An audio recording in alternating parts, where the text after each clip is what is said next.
ছোটবেলা থেকে বরাবরই আমার আঁকিবুকি খুবই প্রিয়। যখন যা পারতাম তখন তাই আঁকতাম। প্রপার কোনো টিচার পাইনি ঠিকই কথা, আর প্রপার কোনো রঙের বই, খাতা, পেন্সিল কিছুই পাইনি। যেইটুখানি ছিল সেইটুখানির মধ্যেই চেষ্টা করতাম আর নিজে নিজেই আঁকিবুকি করে যেতাম। বড় হওয়ার সঙ্গে সঙ্গে নিজের শখটা নিজেই কিছুটা এখন পূরণ করছি।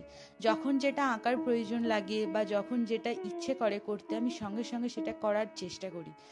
পুরোটা না পারলেও কিছুটা করার চেষ্টা করি। তেমনই হলো এই কুলো আর্টটা। অনেক দিন ধরেই না আমার একটা কুলোর ওপর কলকা করার খুব ইচ্ছা ছিল, কিন্তু সত্যি বলতে কিনা হয়ে ওঠা হচ্ছিল না, আর তাই জন্য কলকাটাও আমার সম্পূর্ণ করা হচ্ছিল না। কিন্তু হঠাৎ বাড়ির সামনে দিয়ে এক কাকুকে যেতে দেখলাম যে এরকম বেতের কুলো বিক্রি করছিল। বাস, নিজেকে আর সামলাতে পারলাম না, একটা ছোট্ট মতো কুলো কিনে নিলাম। আর কুলোর উপরে সুন্দর করে মন মতো কলকা করলাম। কেমন হয়েছে কুলোটা অবশ্যই জানিও। আজকের জন্য এইটুকুই, বাই।